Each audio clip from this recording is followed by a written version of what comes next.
Bismillahirrahmanirrahim.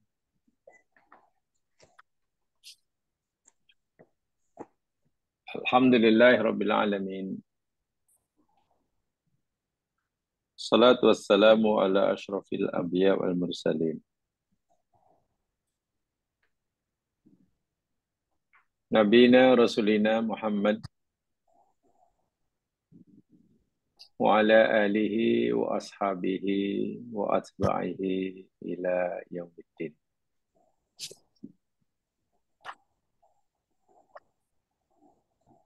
Allahumma inna nas'aluka bi anna lakal hamda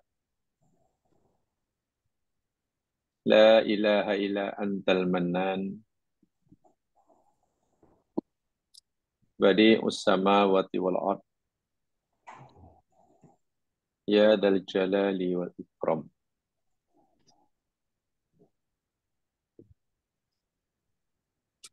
Bismillahilladzi la yadurru ma'asmihi syai'un fil ardi wala fis sama' wa huwas sami'ul alim.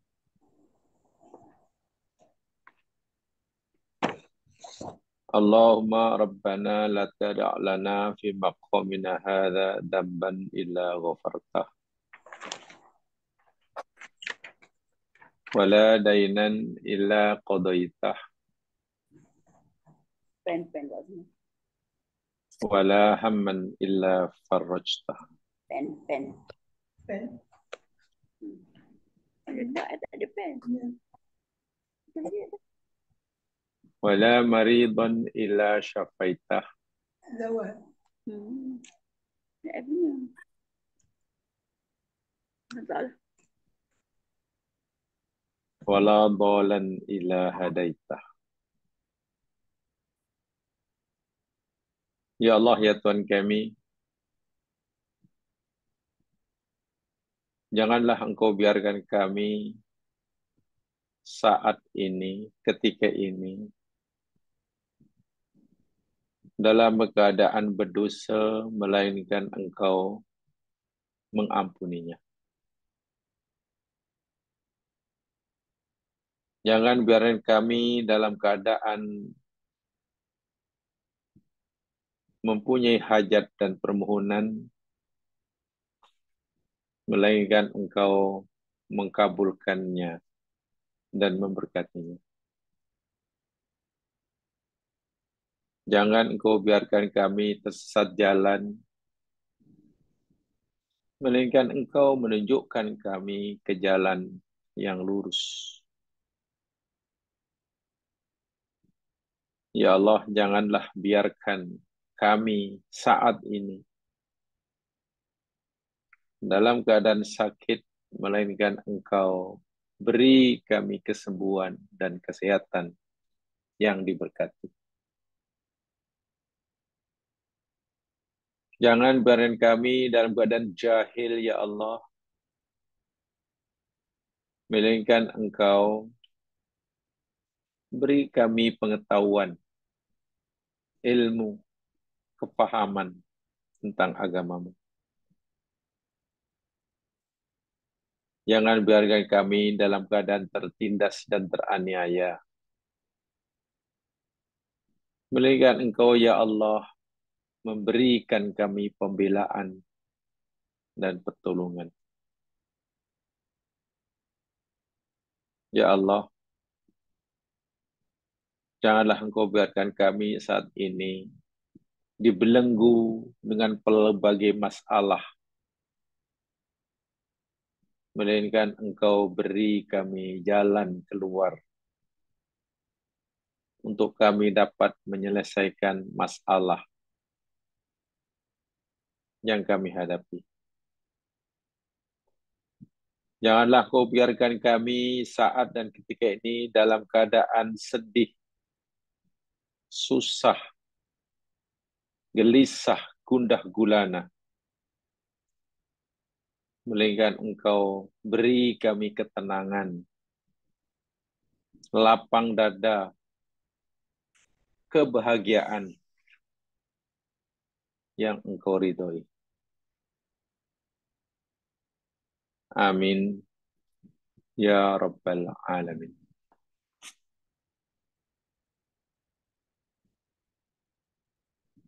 Muslimin, muslimat yang dirahmati Allah sekalian, insya Allah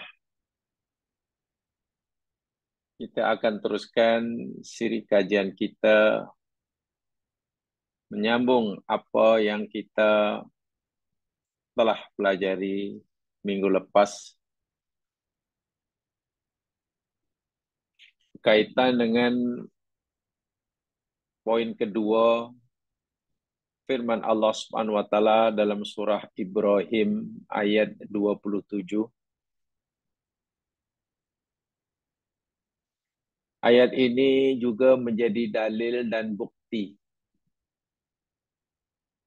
bagi adanya nikmat kubur dan juga adanya siksa kubur. Jangan lupa minggu lepas, simpulan daripada kita pelajari minggu lepas tentang siksa kubur, paling tidak ada dua golongan. Golongan pertama menafikan adanya siksa kubur. Alasannya, tidak ada satupun ayat dalam Al-Quran yang menyebut secara langsung, secara jelas lagi tegas bahwa siksa kubur itu ada. Itu alasan pertama. Tidak ada ayat yang secara tegas menunjukkan adanya siksa kubur. Karena dalam Al-Quran bila sebut siksa hanya ada dua. Satu siksa di dunia dipanggil Al-Adzabul Adna. Yang satunya lagi siksa akhirat, Al-Adzabul Akbar. Alasan yang kedua, bagi mereka yang tidak meyakini adanya siksa kubur, karena bagaimana mungkin siksa sebagai balasan bagi seorang manusia ditimpakan sedangkan hisab belum diadakan. Ibarat di dunia ini bahasa mudahnya, pendakwaan belum ada, proses mahkamah belum ada, tiba-tiba masuk penjara. Mana ada? Kalau ada pun itu ketidakadilan. Dahulu ada namanya apa? SIA. Yang penting tangkap masuk penjara dulu. Bicara nanti. Jadi tentu tidak mungkin. Gimana mungkin orang terus disiksa sedangkan pertuduhan belum ada, pembicaraan apa lagi? Itu pendapat pertama. Pendapat kedua yang meyakini bahwa siksa kubur itu ada, benar adanya. Ini golongan kedua. Dalilnya jelas. Dalam hadis sahih banyak dinyatakan Nabi mengajar kita agar kita berdoa kepada Allah daripada siksa kubur. Jelas. Jadinya ada bahawa dalam surah Ghafir ayat 45, 46 jelas dinyatakan pada kedua ada. Nah, pendapat kedua ini terbagi menjadi dua. Pendapat yang kedua yang meyakini ada siksa kubur terbagi menjadi dua.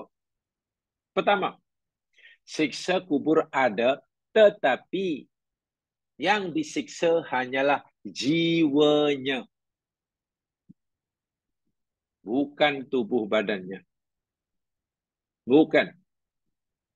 Karena tubuhnya sudah reput, sudah hancur. Yang merasakan siksa kubur hanya jiwanya. Salah satu bentuk siksa itu, mereka orang kafir, pagi, petang, siang, malam, diperlihatkan kepada mereka tempatnya kelak di akhirat, yakni neraka. melihat tempat yang pasti akan didiami suatu hari nanti berupa neraka, itu tersiksa. Yang tersiksa tentulah jiwanya, bukan jasadnya. Pertama. Yang kedua, tak, yang tersiksa bukan hanya jiwanya, tapi juga tubuh badannya. Jasmani dan rohani. Dan inilah pendapat jumhur. Berdasarkan hadis sahih yang telah kita bacakan pada siri-siri yang lepas. Jadi saya tidak perlu mengulanginya. Tidak perlu mengulanginya. Jadi tentu daripada dua pendapat, satu yang menafikan, dua yang percaya adanya, tapi dua itu berbeza pendapat. Satu meyakini yang siksa itu hanya jiwa, satu yang meyakini yang siksa itu yang di jiwa raganya. Tentu kita memilih pendapat yang kedua, B itu. 2B. Yakin siksa kubur itu ada, dan yang merasai akan siksa atau nikmat kubur, jasmani dan rohani. Dan kita sedang membicarakan ayat-ayat yang menunjukkan adanya siksa kubur tersebut. Minggu lepas kita telah berjaya mempelajari 2 ayat. Pertama dan kedua. Yakni surah Ghafir ayat 45 dan 46 serta surah Ibrahim ayat 27. Hari saya ingin menambahkan, meneruskan bacaan daripada penjelasan surah Ibrahim ayat 27, di mana dalam ayat itu Allah Subhanahu wa taala akan memberikan tathbit. Tathbit itu menaik ketetapan diri. Pendirian yang kuat lagi kukuh. Tidak goyah dengan kalimat thayyibah yang dipegangnya sama di dunia. Di dunia hidupnya berpegang pada la ilaha illallah. Mati pun tetap berpegang pada la ilaha illallah. Allah akan tetapkan pendirian orang ini di alam kubur pun. Pendirinya tetap la ilaha illallah. Tathbit. Yuthabbitullah. Dan Nabi SAW menyuruh para sahabatnya pada suatu ketika sahabat mengantar jenazah untuk ditanamkan di kubur, usai mengkuburkannya, Nabi meminta para sahabat, salu lahul afiyah wa tahdid. Wahai sahabat-sahabatku, mohonlah kamu kepada Allah kemaafan dan pengampunan bagi dosa sahabatmu yang baru kamu tanam itu. Dan pohonkan buat dia tathbit. Nah, inilah tathbit ini, ketetapan dan diri. Sebagaimana yang telah kita mulakan pembicaranya, Abu Lais As-Samarqandi rahimahullah dalam kitabnya Tanbihul Ghafilin berkata, ketetapan yang dimaksudkan oleh ayat ini ada 3 tahapan. 3 masa. Pertama, tetap pendirian ketika melihat malakul maut. Kedua, ketetapan ketika menghadapi pertanyaan munkar nakir. Masa ketiga, ketetapan ketika menghadapi hisab di akhirat. Itu sudah kita pelajari sama. Ya. Kemudian penjelasannya lebih lanjut. Ketetapan yang Allah maksudkan dalam ayat ini, kata Abu Lais Al-Samarqandi, ketika mereka melihat malakul maut. Karena ketika seseorang itu melihat malakul maut jamasan huru hara, keadaannya sangat-sangat mencekam. Ketika seorang didatangi malakul maut hendak mencabut nyawanya, apalagi malakul maut ini ada ramai pembantu, banyak stafnya, banyak timnya. Ada satu tim yang jumlahnya sangat ramai, yang lain yakni berusaha untuk melakukan proses pemisahan nyawa daripada tubuh badan. Sikit. Nanti apabila nyawa ini Ibn sudah berada di pintu keluar daripada tubuh badan, barulah tugas itu diambil alih oleh malakul maut. Dan itu sangat mencemas, sangat mencekam sekali. Mungkin bagi kita yang hidup melihat atau mungkin hanya ketika pantas sungguh kebetulan orang ini. Tapi bagi orang yang mengalaminya, boleh jadi bertahun-tahun, apalagi jika dia orang kafir. Bagi kita, oh matinya kejap, ya dalam 3 menit dah meninggal. Kita kata tengok jam hanya 3 menit. Tapi bagi orang sedang mengalami, apalagi orang kafir, penuh maksiat, mungkin puluhan tahun dirasai keadaan yang sangat-sangat mencemaskan dan menakutkan kita. Gitu. Yang kedua, ketetapan ketika melihat malakul maut, itu ada apa namanya maut, yakni terpelihara pada kekafiran. Tetap dengan akidah tauhid. Sehingga rohnya keluar. Diberi keselamatan oleh malakul maut dengan rahmatnya. Malakul maut datang bagi salam. Masya Allah. Setelah kita pelajari. Dan diperlihatkan tempatnya di surga. Dan itu ada dalam surah Yasin. Qilat khulil jannah. Orang itu belum mati. Masih diambang kematian. Sudah diperlihatkan kepadanya tempatnya di surga. Bahkan dipersilakan. Qilat khulil jannah. Masuklah engkau dalam surga. Hamba Allah itu pun macam tak percaya. Dia kata, bima ghafaroli rabbi wa ja'alani minal mukramin. Ya Allah, sebesar ini kemuliaan yang engkau berikan kepada diri ini. Dengan sebab apa ya agaknya Allah mengampunkan dosaku.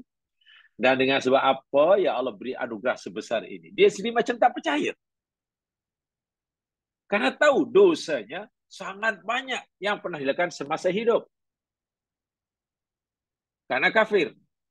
Setelah ada utusan datang ke kampungnya menyampaikan ajaran tauhid, dia terima ajaran tauhid itu. Karena ia menerima ajaran baru, yakni ajaran tauhid, ia diugut oleh kaumnya, diancam untuk dipancung dan dirajam. Dirajam dan disalib. Dia lebih rela mati, dirajam dan disalib, daripada melepaskan akidah tauhidnya. Sehingga mati ia tetap tasbih. Nah ini. Allah telah tetapkan pegangannya dengan kalimat tauhid itu. Sehingga ketika ia nak berpindah dari dalam dunia ke alam barzah, surga sudah diperlihatkan. Qilat khulil jannah. Dia macam tak percaya. Bima ghafaroli rabbi wa jalur. Itu maksud ketetapan akidah tauhid semasa berhadapan dengan malakul maut. Baik, berikutnya. Ketetapan dalam alam kubur pula ada 3.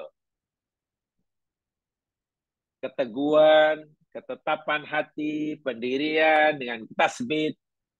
Ketika di alam kubur ada 3 juga.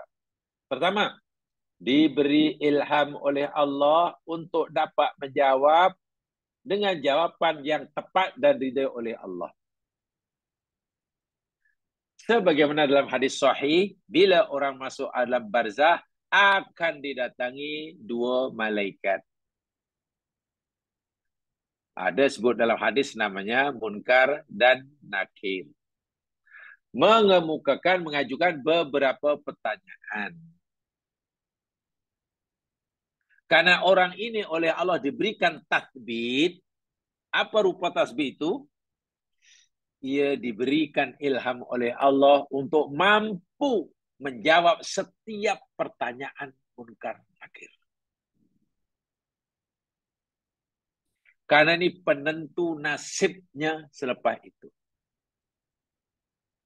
Sesiapa yang percaya menjawab soal munkar ini sesuai dengan apa yang dikehendaki, Masya Allah, alam kubur sudah menjadi taman surga. Dan fasa-fasa berikutnya, stesen-stesen selepas alam kubur, menjadi lebih mudah. Sebaliknya, jika semasa ditanya tidak boleh jawab, karena tidak ada tasbih, alam kubur menjadi jurang api neraka bagi orang tersebut. Nasibnya pada masa-masa berikutnya, period berikutnya, stesen berikutnya akan lebih susah, lebih menderita. Sesuai dengan sabda Nabi, al-qabru awwalu manazilil akhirah. Kubur itu adalah stesen yang pertama daripada stesen-stesen yang ada di akhirat. Ibarat jamaah naik MRT lah daripada Sungai Buloh ke Kajang. Alam kubur itu ya stesen yang pertama lah. Sekarang naiknya daripada Kuasa Damansara. Itu stesen pertama. Masuk lagi stesen Kota Damansara. Masuk lagi ke seterusnya sampai lah.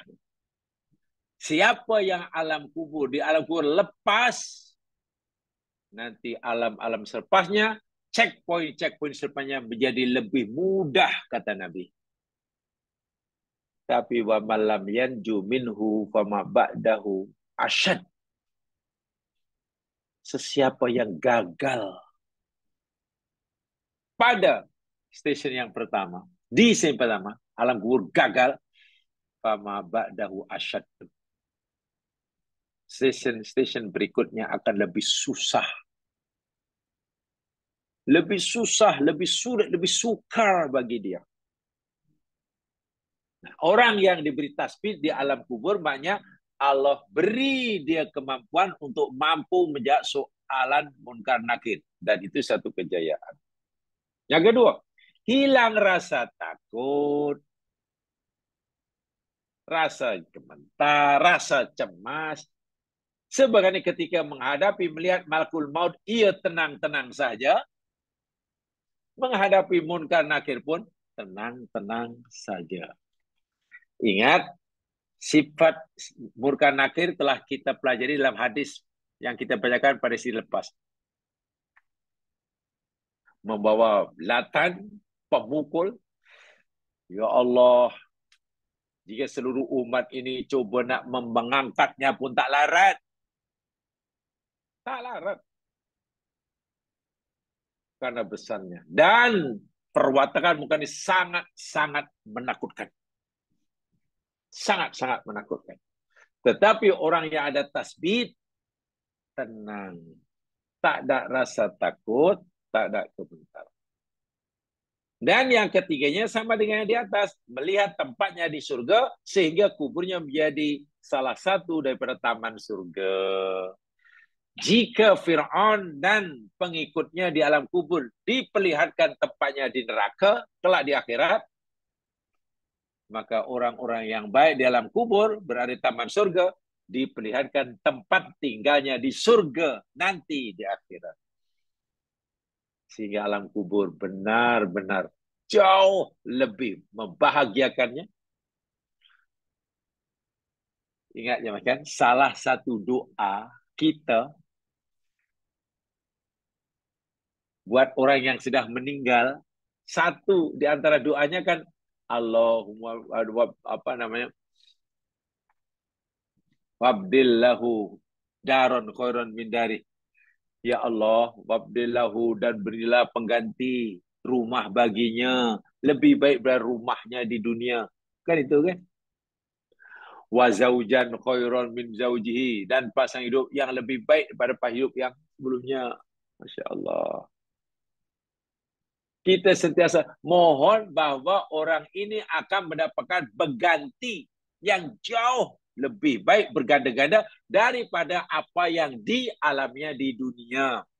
Jika dunia ada rumah, di alam kubur akan diberi tempat tinggal jauh lebih cantik daripada rumahnya di dunia. Jika di dunia ada sahabat, di alam kubur punya sahabat yang jauh lebih baik daripada itu.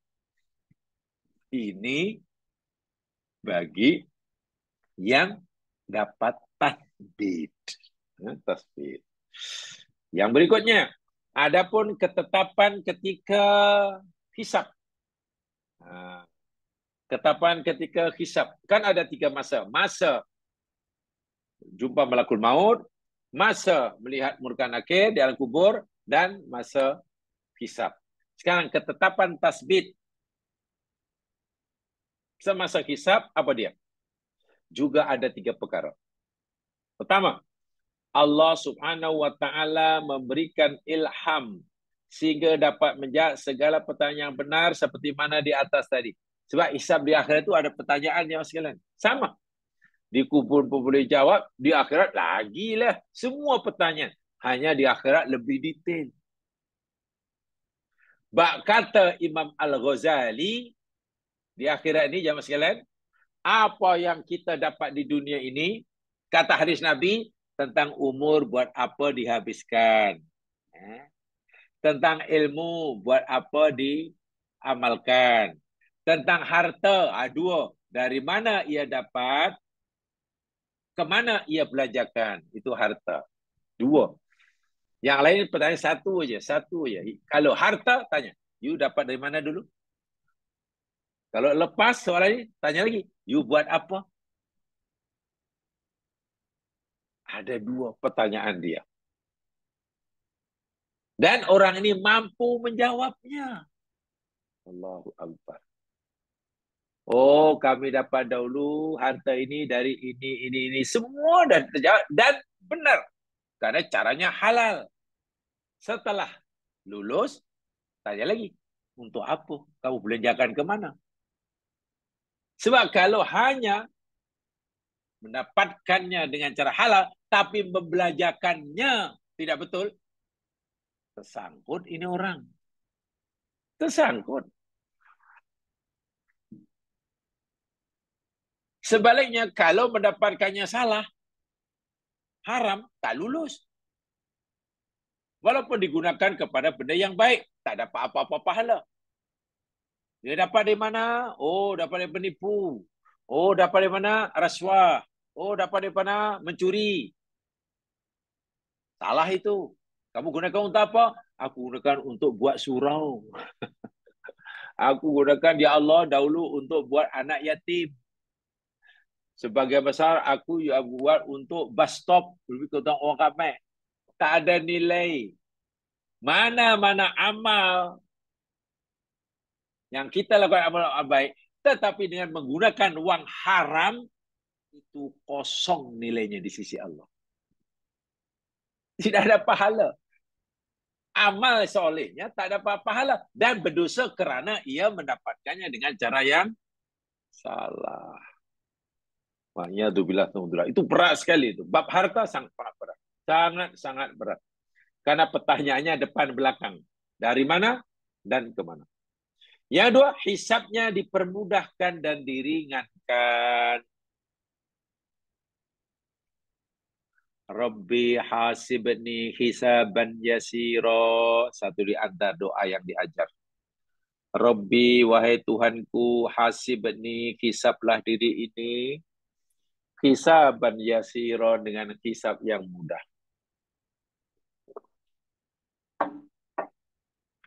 Dahulu Aisyah Ummul Mukminin radhiyallahu anha pernah bertanya, ya Rasulullah, apa itu hisab yang mudah? Hisab yang mudah itu, yakni Allah hanya di akhirat malaikat disuruh oleh Allah hanya melihat sepintas lalu, ibarat bawa dokumen, rekod amalan, dilihat sepintas lalu, lepas itu lepas. Itu hisab mudah. Seumpama jamaah kata balik daripada luar negeri, bawa barang-barang, 5 beg lah umpamanya, masuklah, laluilah counter custom, Bagi custom hanya tengok, memang cik, oh saya baru dari pelancong ini. Ada berapa yang apa namanya? Berapa? Oh ada 5 bag cik. Barang-barang apa ini? Ya barang-barang oleh-oleh buah tangan aja. Oh ya. Bagi custom hanya pegang satu. Oh berapa? 1, 2, 3, 4, 5. Ya oke lepas. Seronok tak seronok? Bawa barang macam-macam, bagi custom hanya pegang, kira 1, 3, 4, 5, lepas. Itu hisab mudah.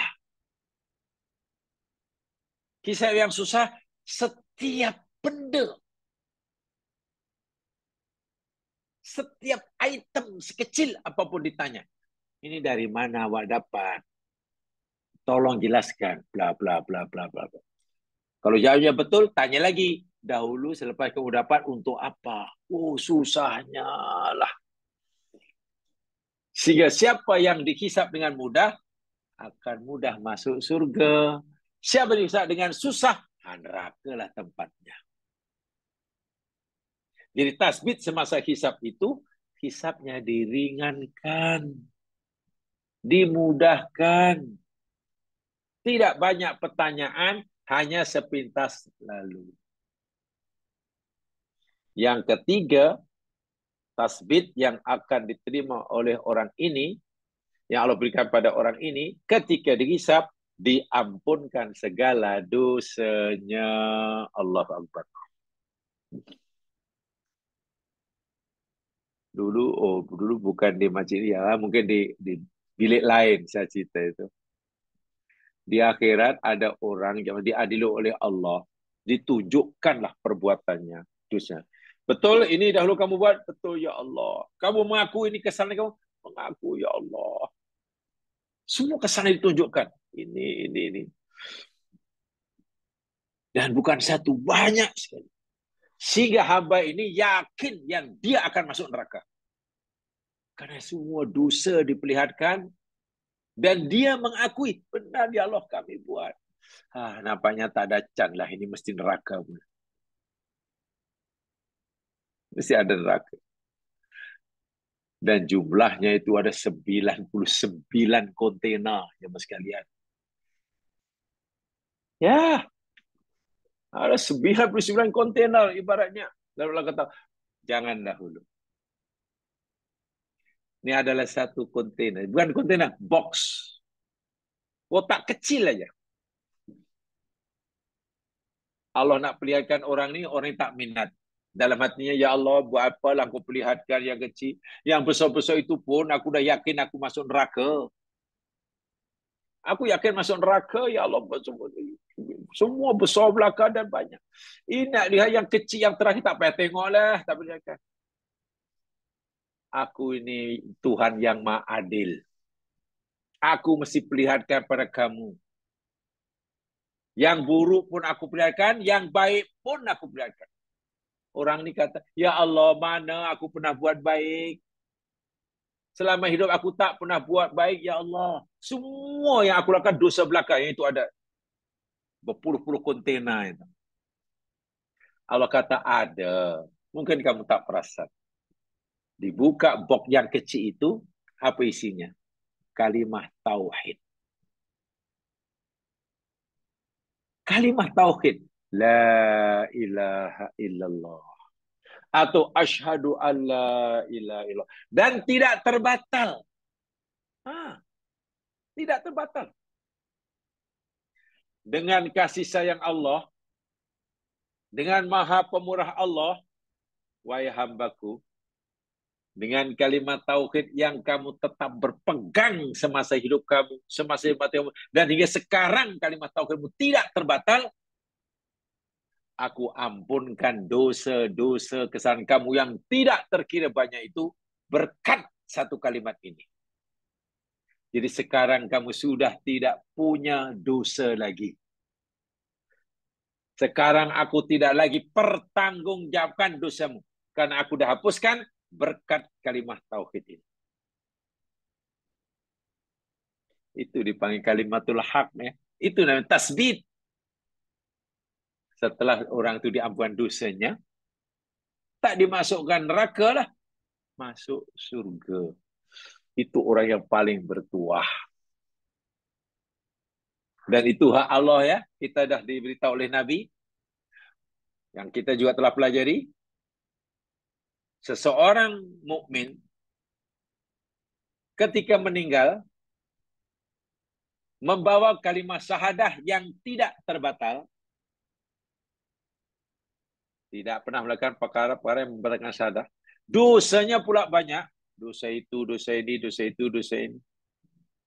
Nasibnya bagi orang di akhirat terpulang kepada Allah Subhanahu wa taala. Jika Allah menghendaki, Allah boleh ampunkan orang ini. Allah boleh memberi pengampunan kepada orang ini dan dimasukkan dalam surganya. Dan jika Allah menghendaki, Allah boleh seksa orang ini di neraka terlebih dahulu selama sebanyak dosanya pun nak masuk surga. Itu jika dosa yang dibawa ke akhirat tak sempat bertaubat, dosa-dosa selain syirik. Tetapi jika orang mati membawa syirik, dosa syirik, Allah pasti akan menyiksanya di akhirat. Dan bila syirik itu syirik besar, maknanya membatalkan syahadahnya, pasti Allah akan humban dalam neraka dan kekal abadi.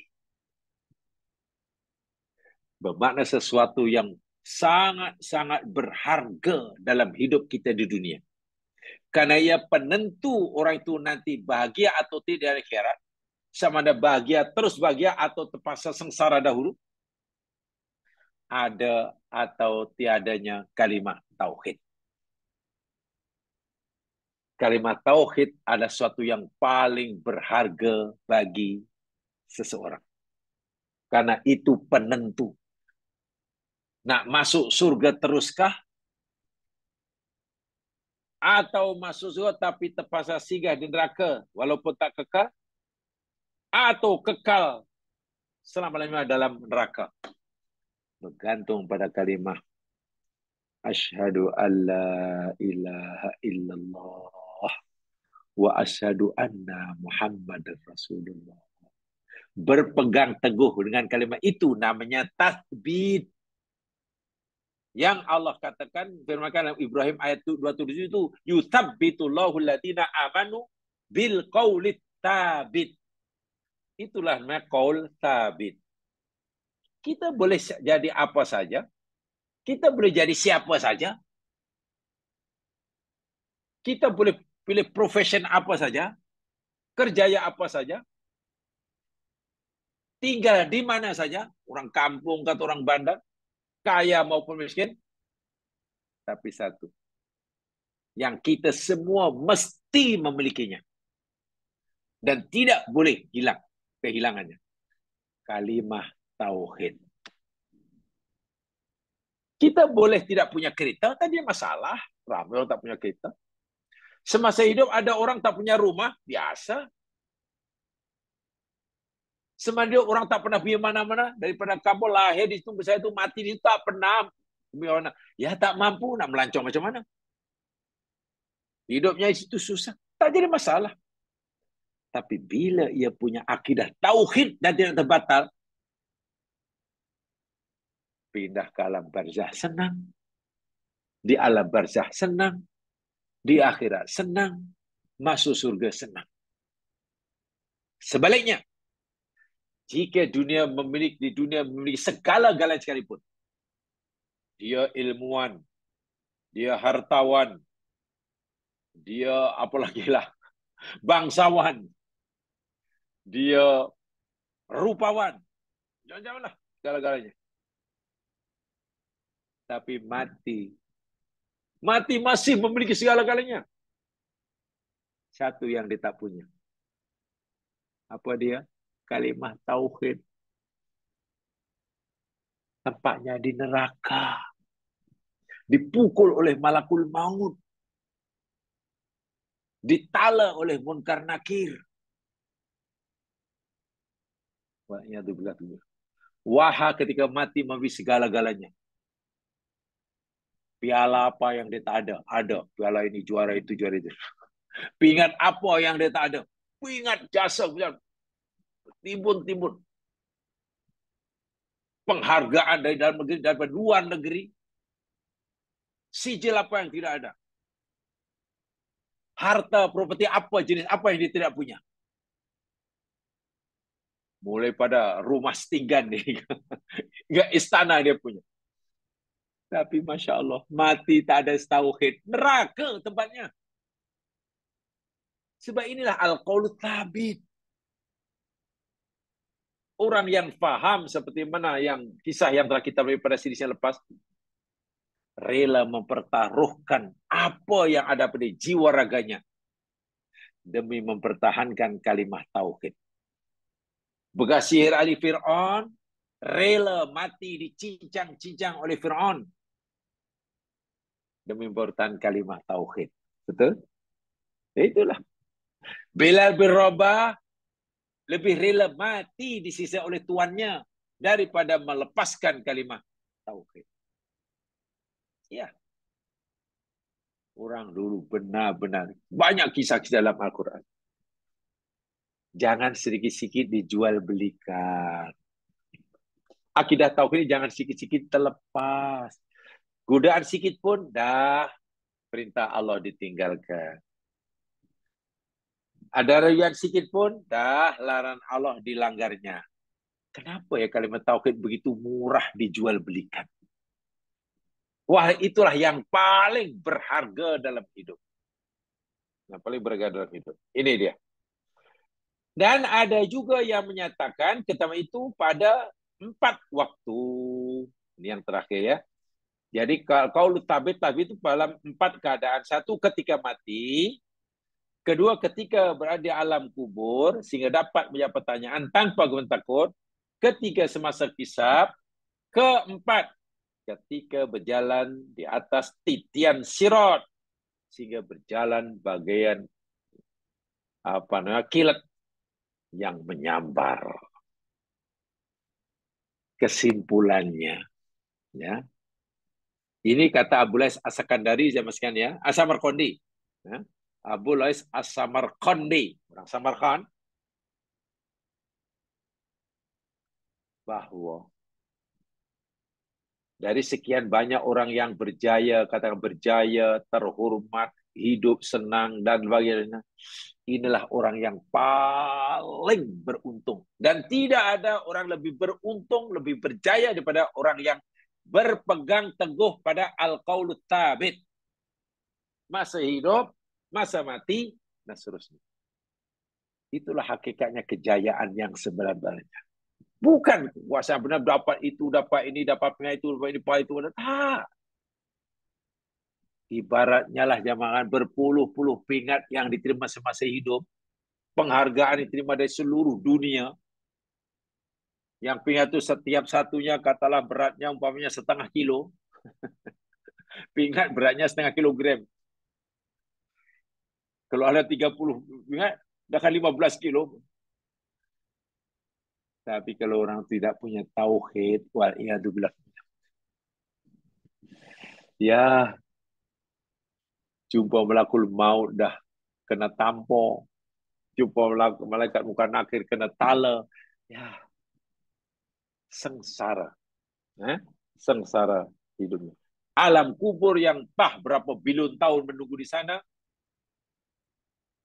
berada di jurang api neraka. Baik. Sekarang dalil yang ketiga.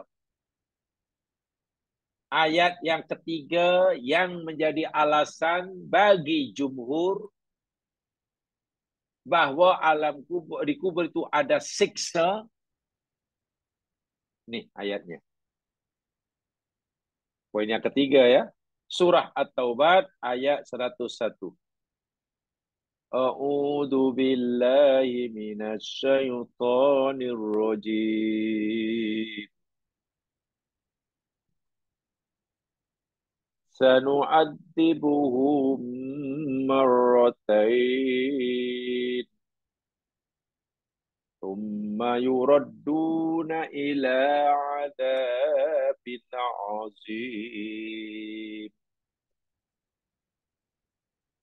Maksudnya, sanu'adzibuhum, kami akan siksa mereka marratain, 2 kali. Tumma kemudian yuradduna, mereka akan dikembalikan ila adzabin azim, kepada siksa yang sangat-sangat besar. Apa maksudnya? Mari kita bacalah penjelasan ulama-ulama tafsirnya. Dinukilkan di sini beberapa pendapat yang disebut oleh Ibnu Katsir. Saya ulangi. Berikut ini dinukil oleh Ibnu Katsir dalam kitab tafsirnya tentang maksud ayat 101 surah At-Taubah. Pertama, Ibnu Katsir kata, mengutip pendapat Mujahid, Imam Mujahid berkata, ia adalah berupa pembunuhan dan penangkapan. Ayat ini rujuk kepada orang kafir. Mereka disiksa 2 kali di dunia, maksudnya mereka dibunuh dalam peperangan, ada ditangkap, ditawan. Itu siksa lah tu. Kata Mujahid. Riwayat lain pula mengatakan ia adalah berupa kelaparan dan siksa kubur. Baru kemudian mereka dikembalikan pada azab besar, yakni neraka. Jadi maksud 2 kali itu, dunia tersiksa, macam-macam musibah. Ada yang mati disambar petir, ada yang mati tenggelamkan dalam banjir besar, ada yang mati karena ditelan oleh bumi, dan sebagainya, diterbangkan oleh angin puting beliung. Yang kedua, masuk alam kubur pun ditambah lagi siksanya, yang lebih berat daripada siksa dunia. Dah 2 kali kan, di dunia dan kubur. Kemudian dikembalikan pada azab yang besar itu akhirat. Di sini ada 3 lah. Dunia dah tersiksa. Contohnya, Fir'aun ditenggelamkan dalam taufan. Kaum Nabi Lut ditelan di bumi. Kaum Nabi Suhaib dihantam suara yang kuat, sama ada petir atau meteor jatuh ke, wallahualam. Ada yang disapu dengan angin yang sangat kuat. Itu dia, mati berkelimpangan. Itu siksa pertama. Siksa kedua pula, masuk alam kubur. Wa'iyadzubillah, dibantai oleh malaikat munkar nakir. Dah 2. Adakah cukup dengan 2? Tidak. Allah kata, tsumma yuraddun ila adzabin azim. Kemudian mereka akan dikembalikan, dihantar kepada siksa yang lebih dahsyat. Apa itu? Neraka. Faham ya? Itu maksud ayat ini. Ibnu Juraij mengatakan, ia adalah azab dunia dan azab kubur. Baru kemudian mereka dikembalikan kepada azab yang besar, yakni neraka. Sama dengan yang kedua tadi. So, At-Taubah ayat 103 ini, orang-orang kafir bahkan disiksa sebanyak 3 kali, bukan 2 kali. 3 alam mereka tersiksa. Walaupun kita ini jamaah sekalian, sebenarnya kita melalui secara umum ya, kita ini melalui 4 alam secara umum. Pertama, alam ketika kita belum ada. Alam apa namanya? Walau alam. Tapi di sana perintah tak ada, larangan tak ada, dosa tak ada, siksa tak ada. Kita belum wujud. Sesuatu yang dikira mulai pada alam dunia, 1, pindah ke alam kubur, 2, kemudian berlanjutan ke alam akhirat, 3. Ada 3 alam. Itu yang akan dilalui. Ketiga-tiga ini, 3 alam ini dilalui oleh orang-orang kafir, banyak bila penuh dengan penderitaan dan siksaan. Di dunia mereka tersiksa, pindah ke alam barzah, dapat siksa lebih berat daripada siksa dunia, pindah ke akhirat, lagi dapat azabun azim. Itu maksudnya. Berbeza dengan orang yang mukmin, al-qaulu tsabit, di dunia hidupnya tenang, pindah ke alam barzah pun tenang, bangkit hari ke alam akhirat pun tenang tenangnya. La khaufun alaihim walahum yahzanun. Paham ya? Abdurrahman bin Zaid mengatakan, adapun azab dunia itu berupa harta kekayaan dan anak. Allahu Akbar. Beliau menyatakan, orang-orang yang ingkar pada Allah disiksa oleh Allah di dunia melalui anak dan harta. Macam mana ya?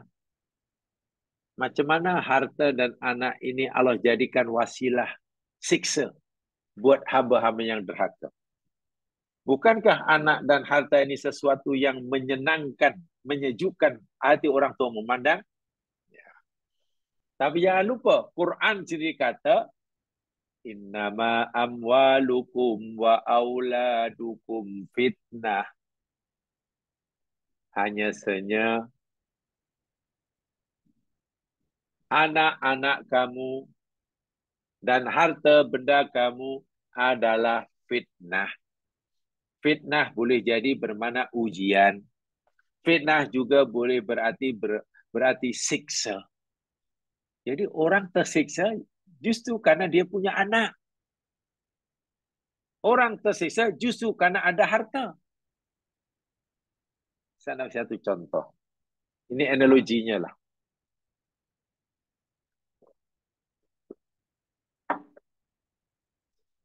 Karena mungkin minta maaf kita salah didik anak. Karena kita tidak bertanggung jawab kepada anak sebagai orang tua atas perintah Allah. Sehingga anak tidak mengerti agama. Anak tidak memberi tanggung jawabnya kepada orang tuanya, kepada agamanya. Katalah, orang yang ramai anak. Tapi anaknya, ya Allah, tadilah salah didik, tak ada boleh diharap. B, hidup sebatang kara. Jika A dan B ini katalah sama-sama sakit, masuk hospital yang sama, karena penyakitnya sama, dirawat oleh dokter yang sama.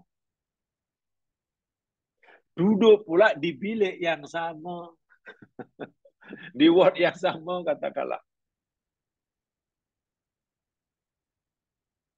B tak ada yang menunggu. Sedih, pasti sedih. Dalam keadaan yang memerlukan bantuan, tak ada orang menunggu. Nurse pun tak mungkin 24 jam. Nurse pun tinggalkan. Dia terpaksa bunuh diri sendiri dalam keadaan sakit tenang. Lalu ditanya, Cik, macam mana Cik ni boleh sehidup? Tak ada yang datang, Cik. Minta malah, Nas. Saya ni hidup sebatang kara. Pasangan tak ada, anak pun tak ada, adik-beradik tak ada. Oh, patutlah. Jadi pasal Cik tak ada, sudah marahlah. Cik juga seorang, iyalah. Memang sedih-sedih. Tapi apakan daya? Memang tak ada family. B pasti sedih. Terus tanya yang A ni pasal apa? Jadi tak ada orang datang. Ada Cik tak ada anak? Saya ada anak, Cik. Anak saya ada 8. 8? Encik tak ada adik-beradik? Ada. Adik-beradik ada 12. Ada 12. Coba. Anak 8, adik-beradik 12. Tapi tak seorang pun mau melihatnya, mengunjunginya, menjenguknya, melawatnya. Sebab ia amat sangat memerlukan pertolongan daripada anaknya. Coba, daripada A dan B ini, mana yang hatinya lebih menderita? Sama-sama tidak ada yang menjaganya. B jelas tak ada yang menjaganya karena tak ada family. Sakit, ya. B tak ada yang menjaganya, tapi dia punya banyak anak. Tapi seorang pun anak mau menjaga. Oh, itu lebih tersiksa tuh. Itu pasti jiwanya lebih tersiksa. Kalau B dah jelas, ya nak harapkan siapa? Ya tak apalah, sabar je lah. Tengok. Ini salah satu contoh kecil. Itu belum lagi anaknya semua buat ulah semasa hidupnya. Buat itu, buat itu. Oh, pening. Kita pernah dengarkan ya Mas Kelan? Kes, ya kalau tidak dalam negeri, di luar negeri lah. Harapnya di luar negeri tidak ada anak gaduh dengan orang tuanya. Karena tak puas hati, akhirnya tuntut ayahnya, dakwa di mahkamah, bawa ke mahkamah. Nyiwa lawyer yang paling hebat, ya mungkin berebutan harta, tengok. Apa bangga seorang ayah, seorang tua melihat anaknya berjaya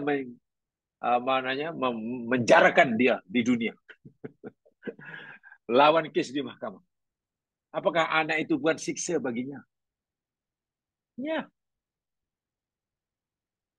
Tapi kalau orang itu ada matlamat sama, orang tuanya, bapaknya apa fasa hidupnya, inna solati wa nusuki wa mahyaya wa mamati lillahi rabbil alamin. Alhamdulillah.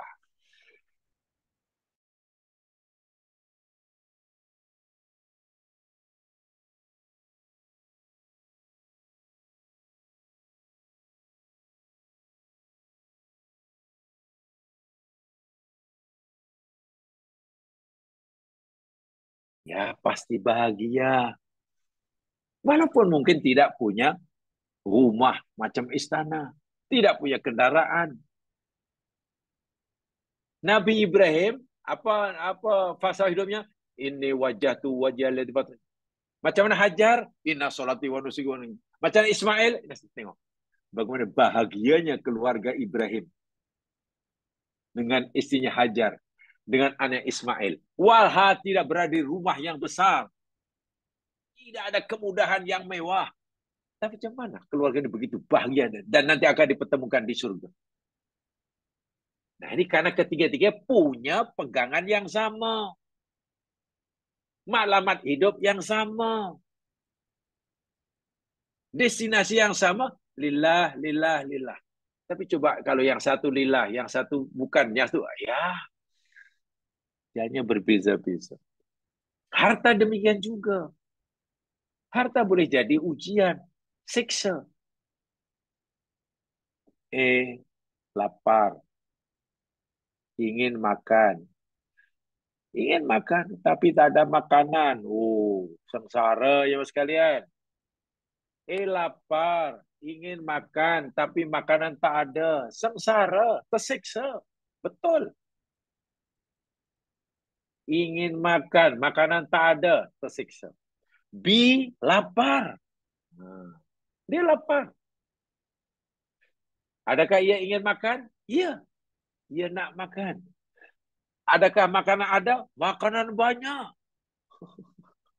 Dia punya banyak makanan. Tetapi dia tak boleh makan. Coba. Lapar, mau makan, makanan tak ada, tersiksa. Lapar, mau makan, makanan banyak, tapi tak boleh makan. Mana lebih tersiksa? Yang B lebih tersiksa. Iya. Wa'iyadzubillah, wa'iyadzubillah. Meninggal tidak ada harta. Atau hanya sedikit dahulu. Atau hanya banyak tapi sudah diserahkan balik pada Allah. Sehingga meninggal istilah tidak lagi punya tanggungan tentang hartanya. Karena harta sudah akan balik. Di alam kubur ditanya. Di akhirat ditanya. Kamu ada harta? Ada ya. Dari mana? Dari sini. Kamu mana? Aku rasakan balik pada Allah. Selesai.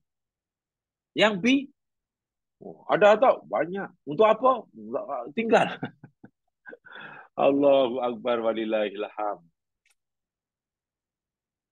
Sebab itu ini apa logiknya aja Mas Kan ya.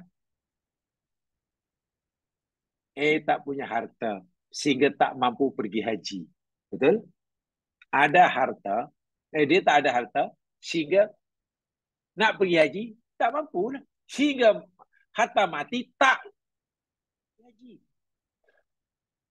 Apa kita pikir, nanti di akhirat akan dipertanggungjawabkan oleh Allah kenapa tak pergi haji? Kalau ditanya, kamu tahu haji itu rukun Islam? Tahu. Kamu sudah pergi? Tidak, ya Allah. Kenapa kamu tidak pergi? Bukan wajib. Hamba-Mu ini tak mampu, ya Allah. Oh, tak mampu, tak apa. Lepas. Tengok. Soalan haji lepas. B, banyak harta, banyak kemampuan, banyak kesempatan. Tapi tak pergi. Hingga mati. Ditanya oleh Allah. Kamu tahu haji itu wajib? Tahu. Tahu rukun Islam? Kamu beri pergi atau belum? Belum. Ada kamu tak mampu? Mampu. Kenapa tak pergi? Tersangkut. Bab haji tersangkut. B, lepas. Lepas.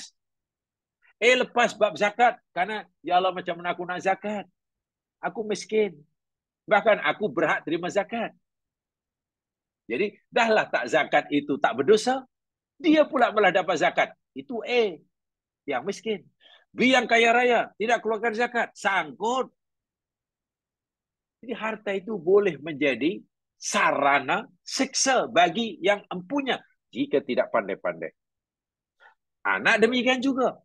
Boleh menjadi sarana siksa bagi yang empunya anak. Sebaliknya, jika dijaga betul, anak menjadi waladun solihun yad'u lahu. Saham akhirat. Saham akhirat. Ini yang perlu kita fahami benar. Dan itu bermula pada dunia, dah tersiksa, alam kubur disiksa, akhirat apalagi disiksa. Baik. Baca paragraf yang berikutnya. Said Qutb, seorang mufasir terkenal dan seorang syahid. Karena matinya dibunuh ya. Dipenjarakan hingga mati, dibunuhlah oleh penguasa Mesir yang tidak suka Said Qutb. Tapi ya Allah, beliau seorang yang sangat kuat berpegang pada kebenaran, pengarang tafsir. Saya bacakan apa kata Said Qutb, tapi terjemahannya aja ya. Azab kesiksaan, siksa 2 kali akan ditimpakan ke atas mereka di dunia. Tafsiran yang lebih dekat mengenai 2 kali kesiksaan itu ialah kesiksaan, kegelisahan, dan kecemasan yang dialami mereka kerana takut terbuka tembelang mereka di dalam masyarakat Islam dan kesiksaan menghadapi kematian. Jadi Said Qutb melihat ayat tadi sebagai ayat dikaitan dengan orang munafik. Orang munafik di dunia tersiksa. Siksa kerana apa? Mereka ini penipu, mereka ini musuh Nabi, sering bohong. Tapi mereka simpan rapat-rapat dalam hatinya. Mereka takut sungguh jika kebohongannya itu terbongkar. Setiap kali ayat turun, saat Nabi hendak menyampaikan ayat Quran, orang munafik ini hatinya, jantungnya bertak kuat. Karena jangan-jangan ayat ini mendedahkan kebohongan kita. Jangan-jangan. Karena banyak sekali ayat-ayat Nabi terima, itu mendedahkan kebohongan, penipuan yang dilakukan oleh orang munafik. Sehingga setiap saat orang munafik ini sentiasa dalam ketakutan dan kecemasan. Takut dan cemas jika seandainya kebohongannya, pengkhianatannya, sifat pura-puranya ini didedahkan oleh Allah. Itu siksa tuh. Mana siksaan batin yang luar biasa. Dan keduanya tentulah siksa ketika menghadapi kematian. 2 kali itu. Kematian memanglah dalam ayat yang telah kita pelajari. Malakul maut menampak muka mereka, menampak belakang mereka, dan sebagainya. Di mana roh mereka disoal, muka dan punggung mereka dibelasah oleh malaikat. Atau itulah siksaan perasaan kecewa dan hina yang mengazabkan kerana kemenangan kaum muslimin dan siksaan merasa takut terbuka rahasia hipokrit mereka. Begini jamaah sekalian. Setiap kali orang mukmin pergi berperang melawan orang kafir, orang-orang munafik yang enggan tidak mau menyertai peperang ini, sentiasa dalam hatinya mengharapkan orang mukmin kalah. Ya, orang mukmin kalah. Itu harapan dia. Bila orang mukmin menang, rasa takutnya luar biasa.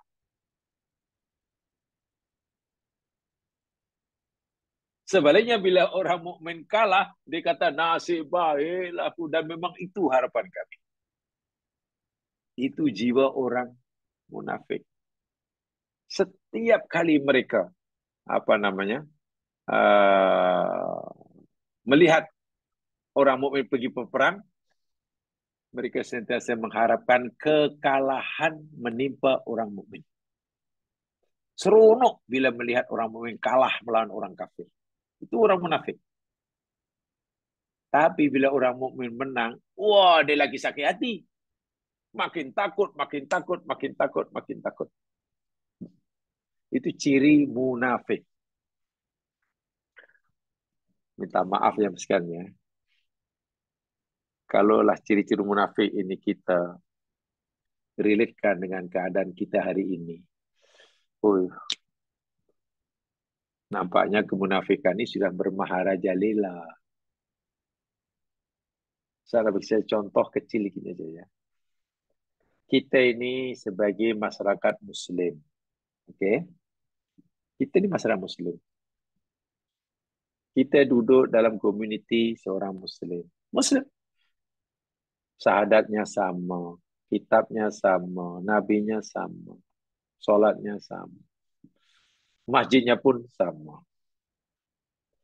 Tapi saya minta maaf, hanya kadang-kadang perbezaan fahaman, kepentingan. Minta maaf, contohnya kata perbezaan fahaman politik, katalah.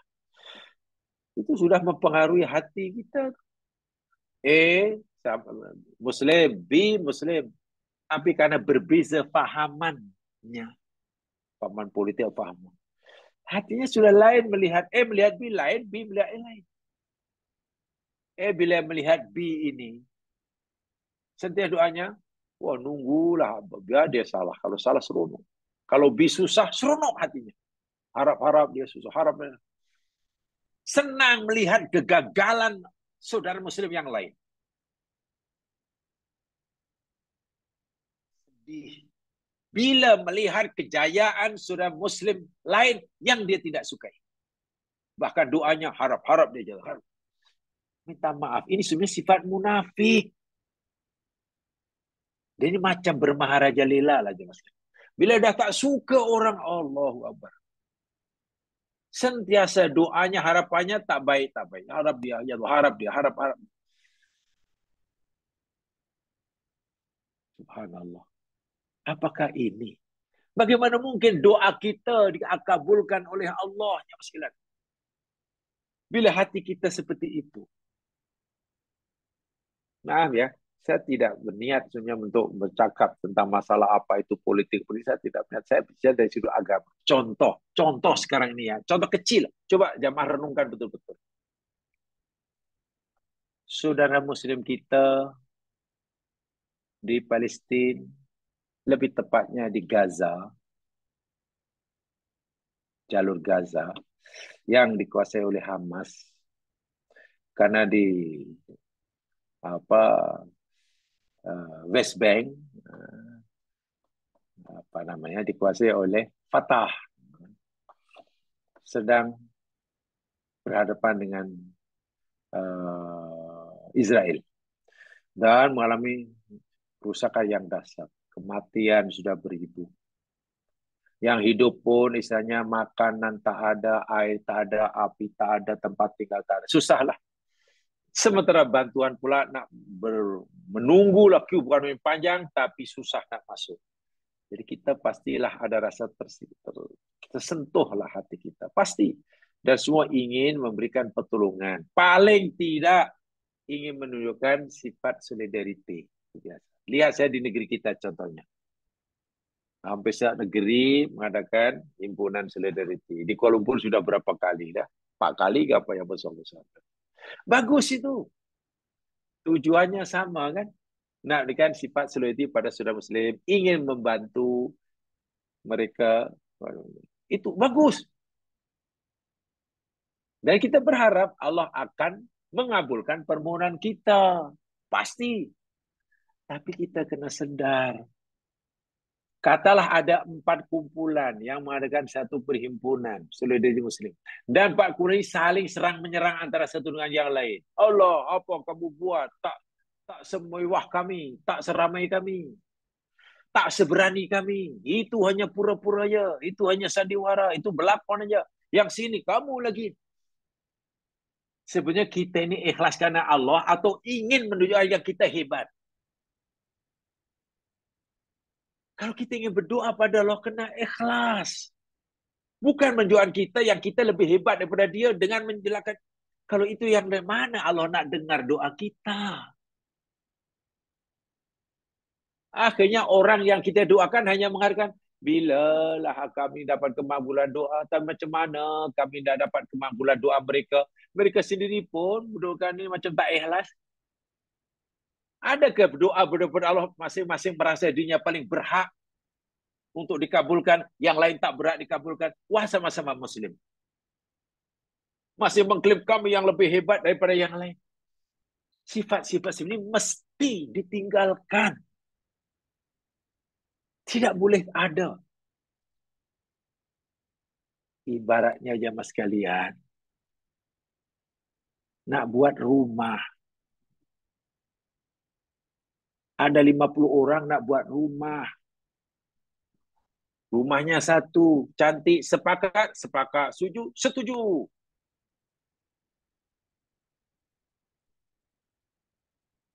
Dua puluh lima sebelah. Tapi tak ngam. Tim 25 yang A dengan tim 25 yang B tak pakai. Macam nak? Satu mulai mendirikan pula. Apa dengan goyang-goyang. Tolonglah, peganglah tiang ini. Kami tak cukup orang. Tak nak, you pegang sendiri. Macam mana nak berdiri? Yang lain tak bantu. Malah berusaha untuk merubuhkannya. Karena merasa kami yang lebih berhak mendirikan rumah ini. Macam ini ke sifat orang Muslim. Marilah kita serukan diri kita masing-masing. Tolonglah kesampingkan sifat ego kita. Jika kita mau doa kita didengar, dikabulkan oleh Allah, ikhlas karena Allah. Bukan ada kepentingan. Sebab kalau kita nak menunjukkan yang kita kuat, bercakap kuat, berteriak kuat, ya apa dengan itu? Apa itu yang diharapkan oleh saudara kita di Palestin? Apabila kita cakap kuat, tiba-tiba mereka menjadi senang lenang. Kan tidak juga. Bila kata, apa hanya dengan itu? Rakyat Palestin di Gaza tiba-tiba semua jadi sehat walafiat. Rumah mereka berdiri teguh. Makan tiba depan mata. Juga tidak. Sekarang ni Allah, hari tu tak glamour. Itu apa? Itu semua ramai, nampak ramai. Tapi semua jemputan. Tak berani nak ni. Kita lebih. Allahu Akbar walillahilham. Kalau berdoa pun tak ada rasa keikhlasan kepada Allah. Kalau nak berdoa mohon sesuatu yang sama pun, itu yang sama pun tidak ada rasa bersatu padu sesama hati orang Muslim. Macam mana Allah nak kabulkan? Ya akhirnya kita pimai-pimai tentu. Minta maaf kita ni jamaah sekalian masih terbelenggu dengan sifat-sifat seperti ini. Ingat, ayat syiar pelajaran ini ditujukan pada orang munafik ya. Orang munafik ini memang suka kalau orang yang tidak suka ini gagal dalam usahanya. Ya, itu orang munafik. Cukup seronok jika orang Islam gagal dalam usahanya. Nabi Muhammad kalah ke tentara Islam cedera, cukup seronok. Harapannya itu. Kedengkiannya luar biasa. Ya maklum mereka itu munafik, jelas-jelas munafik lah, pura-pura Islam. Tapi itulah ciri munafik. Kita pula mengaku sebagai orang Muslim yang sejati. Bila Muslim sejati, kita tidak boleh punya sifat, minta maaf, sifat macam orang munafik miliki. Dan memang siapalah yang mau dikatakan munafik. Garanti tak ada orang Islam yang mau dipanggil munafik. Itu saya kasih. Tapi adakah hanya karena kita tak mau dipanggil munafik, kemudian kita bebas dari sifat nifak? Belum tentu. Orang yang marah dipanggil sebagai munafik, belum tentu bebas dari sifat nifak. Belum tentu. Itu kaitannya dengan dalam hati kita. Atau orang dituduh munafik, belum tentu ia munafik. Belum tentu. Seorang itu munafik atau tidak, bukan karena ada orang tuduh atau tidak. Bergantung pada apa yang ada dalam hati orang itu menurut penilaian Allah. Jadi kalau kita mengaku, saya orang mukmin sejati. Kalaulah kita jadi mukmin sejati hanya pengakuan, tak adalah orang munafik. Ya Allah, masukkan kami dalam surga. Kalaulah orang masuk surga hanya dengan doa, tak ada orang masuk neraka. Jadi kita nampak itu sekarang nih. Bagus. Sudah di sana sini. Memang bagus. Dan memang sepatutnya begitu orang Islam menunjukkan setia kawan, rasa ukhuwah sesama Muslim yang di ini. Walaupun kita kenal siapa Muslim di Gaza, mereka pun tak pernah jumpa kita.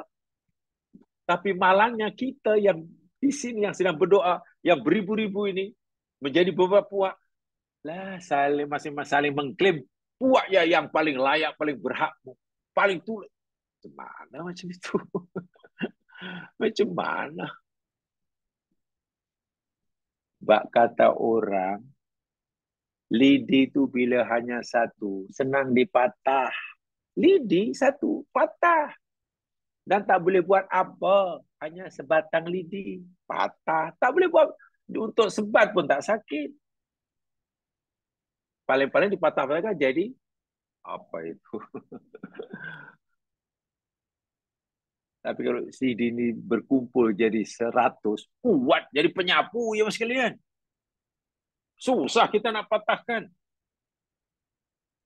Karena bersatu jadi 100, susah nak patah. Selipar, sepasang kanan kiri. Coba selipar kanan kiri bila masing-masing ego. Selipar, kita beli kanan kiri. Kasut kan beli sepasang kanan kiri. Tapi sangat kuat ego dia. Setiap kali kita nak pakai selipar, kita masukkan dulu yang selipar atau kasut kanan, yang kiri pula merajuk. Tak nak, saya tak nak, saya tak nak. Saya tak nak. Ya akhirnya macam mana kita nak pakai selipar kanan aja.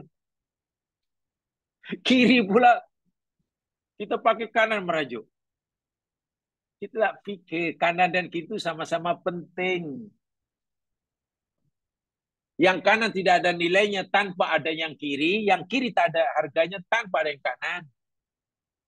Secantik manapun kasut, semahal manapun kasut, bila hanya ada satu sebelah, hanya kanan aja, kita tak akan pakai. Iya. Allah dah mengajar kita, tangan ada dua, kanan kiri, kanan kiri. Namanya kanan kiri, beza. Peranannya pun beza.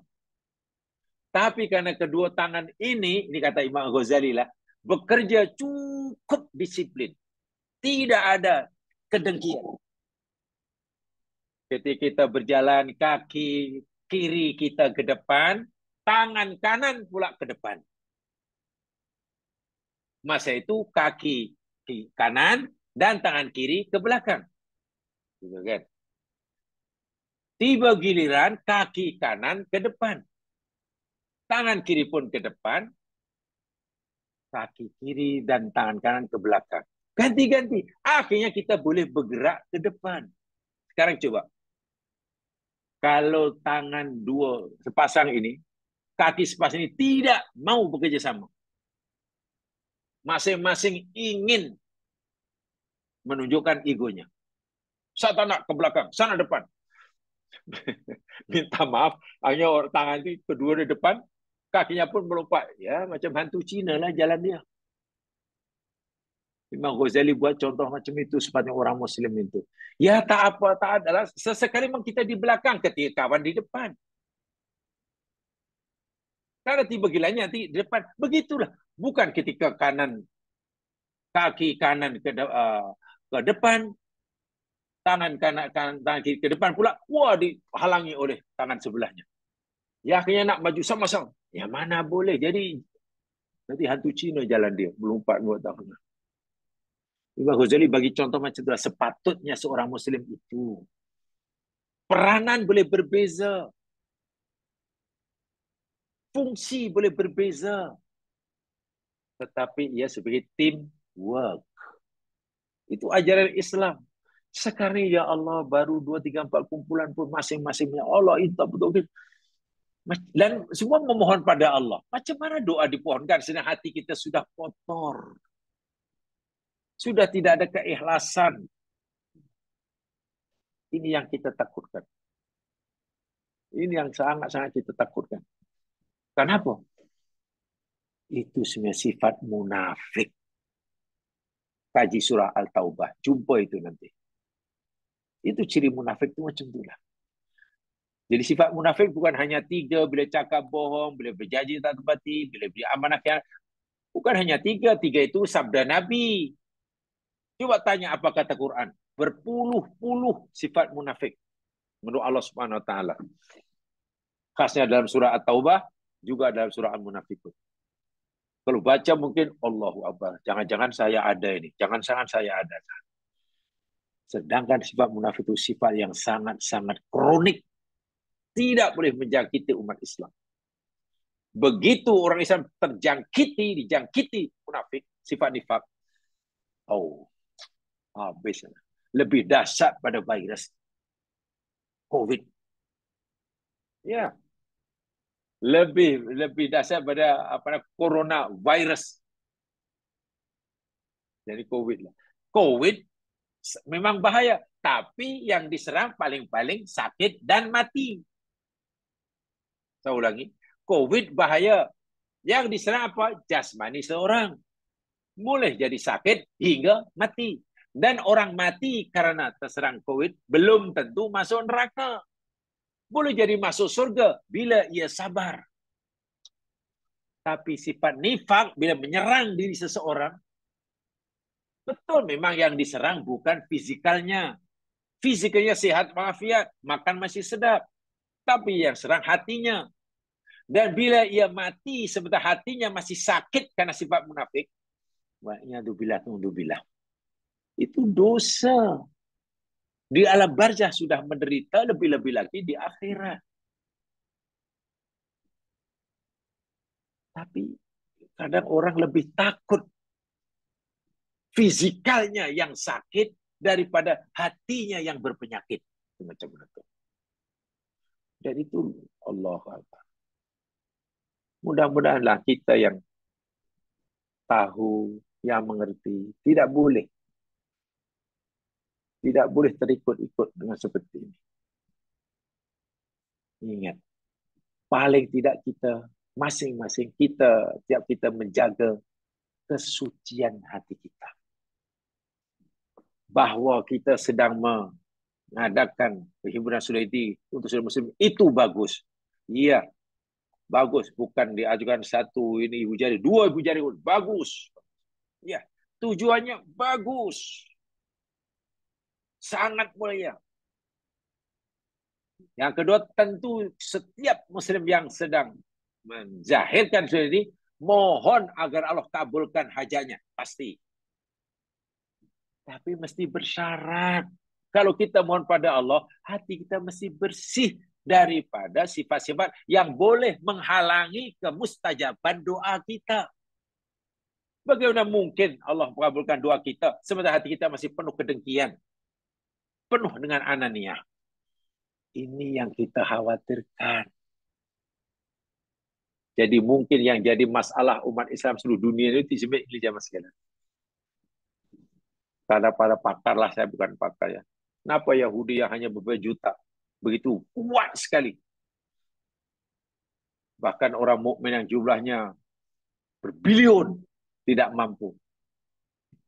Apakah karena Yahudi punya kekuatan senjata yang luar biasa, itu boleh diatasi? Adakah Yahudi punya kekuatan ekonomi juga boleh ditandingi? Semua negara Islam bersatu kaya raya. Negara Islam kaya. Tapi satu semua kekuatan yang tersembunyi, yang Islam sebutkan, bahkan ketika Nabi hijrah ke Madinah pun kekuatan ini yang pertama sekali Nabi bina, perpaduan dan kesatuan seluruh umat Islam.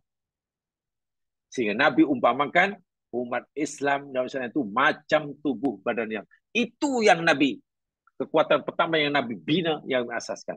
Perban tidak boleh sama muslim saling dengki menengki. Dalam hadis panjang lebar, dalam surah Al-Hujurat ada, tidak boleh saling cela mencela, dengki mendengki, jatuh menjatuhkan, dendam mendendam, tidak boleh ada.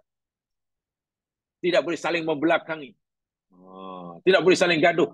Itu yang pertama sekali dibina kekuatan Islam yang pertama sekali. Sebelum pun Nabi punya banyak tombak, sebelum Nabi punya pasukan berkuda, ini pertama. Sebab kalau seramai manapun pasukan berkuda yang dimiliki, tetapi tentera itu tidak bersatu hatinya, jangan-jangan langgar kawan sendiri nanti. Baling tombak pada kawan sendiri, karena dengki. Inilah kelemahan sebetulnya. Dan kekuatan yang paling yang murah sebetulnya modalnya, tapi sangat dahsyat, kesatuan dan perpaduan. Kalau orang muslim punya satu suara, jumlahnya berbilion, jangan orang mukmin ini. Negara Timur Tengah sudah berapa? Dapur itu kalau dengan satu suara, karena musuhnya satu sama, wah, pasti gerun.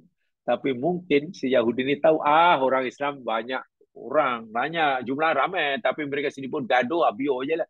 Lagi suka. Semakin orang Islam ini tajam tengkarannya, ya makin memberi kekuatan kepada musuhnya lah. Itu sudah dipahami oleh semua sarjana Islam. Sudah dipahami dan juga sudah disedari. Tapi nak mewujudkannya tidak mudah.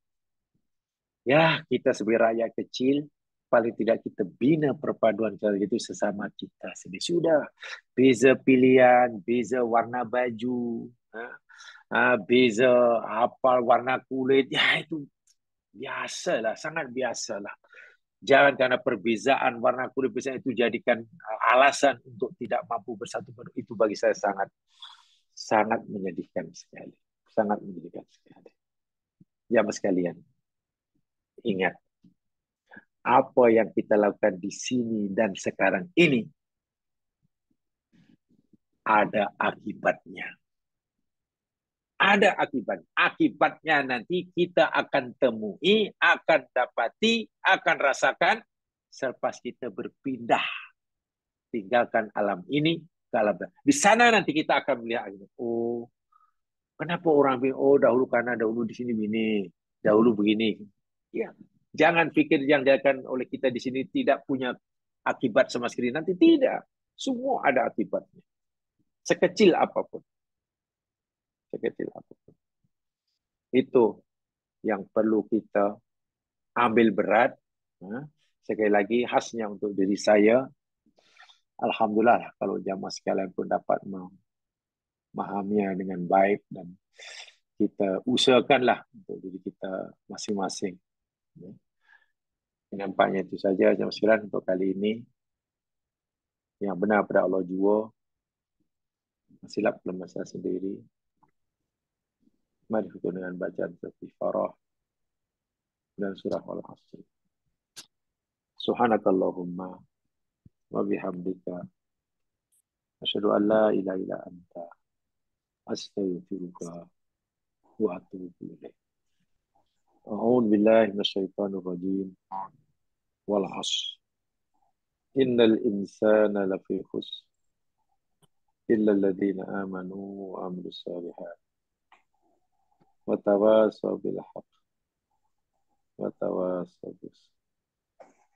Assalamualaikum warahmatullahi wabarakatuh.